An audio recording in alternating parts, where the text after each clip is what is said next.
Ceci n'est pas la cabine d'un vaisseau spatial, mais bien la chambre de Erwan, un petit bébé prématuré né il y a quelques semaines. Bruit, lumière, odeur, tous les sens du bébé sont en alerte. Un environnement absolument nécessaire d'un point de vue médical, mais qui peut s'avérer stressant pour l'enfant et pour les parents. L'environnement, ici, ça a un impact fondamental. Voilà. Bon, après, c'est vrai que vous avez les traitements ils sont ce qu'ils sont, mais la présence des parents, c'est vraiment un facteur très important pour que le bébé puisse se développer. Préserver du bruit, préserver de la lumière, faire un cocon, envelopper le bébé, le maintenir en flexion, tout ça, ça va contribuer à raccourcir le temps d'hospitalisation, à diminuer le besoin en oxygène du bébé et on va avoir des bébés qui vont sortir beaucoup plus tôt. Pour améliorer les conditions environnementales de l'enfant prématuré, il est recommandé de diminuer le niveau lumineux, d'instaurer un cycle jour-nuit, de diminuer les bruits autour du bébé, de favoriser le pot à pot et de soutenir la posture de l'enfant. L'environnement est également un facteur de stress pour les parents.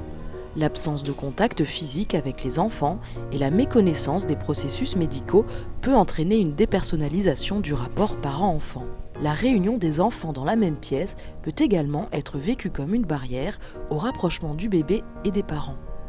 Tous ces paramètres doivent être pris en compte par le personnel soignant pour la prise en charge des parents. En effet, le stress des parents a lui aussi une influence significative sur le développement du bébé. L'enfant est une éponge et qui ressent toutes les angoisses des parents. Il y a beaucoup déjà d'angoisse par rapport à l'état de santé de leur enfant. Il n'est pas nécessaire de rajouter des angoisses concernant l'environnement.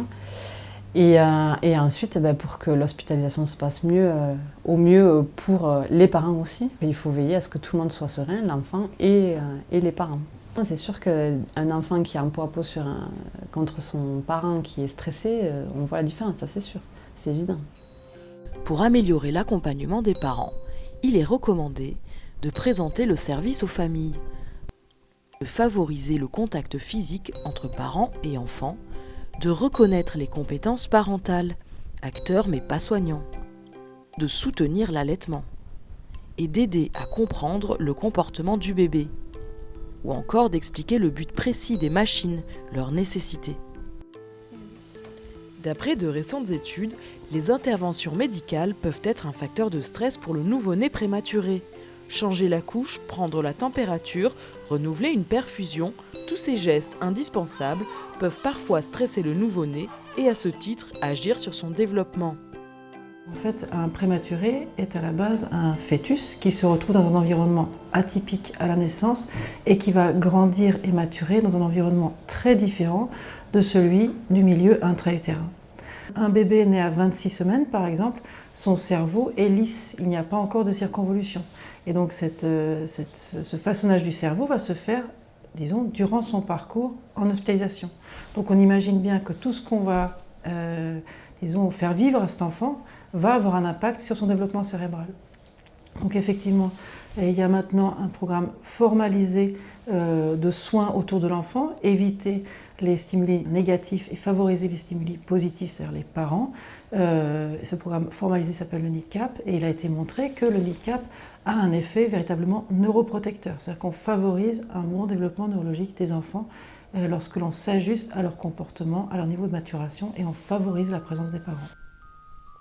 Il est recommandé de mettre en place des postures privilégiées, de faire preuve de douceur et de communiquer avec le nouveau-né, de favoriser le pot à pot, de parler au bébé, d'expliquer ce qu'on va faire. Pas encore préparé à son nouvel environnement, l'enfant prématuré demande donc une attention spécifique. Les recherches récentes tentent à démontrer l'influence de l'environnement technique du nouveau-né sur son bien-être et le devenir neurologique de son cerveau. Si les soignants ont une véritable influence sur l'environnement au sein des services de néonatologie, Les parents ont également leur rôle à jouer. Acteurs sans être soignants, leur présence n'en est pas moins indispensable.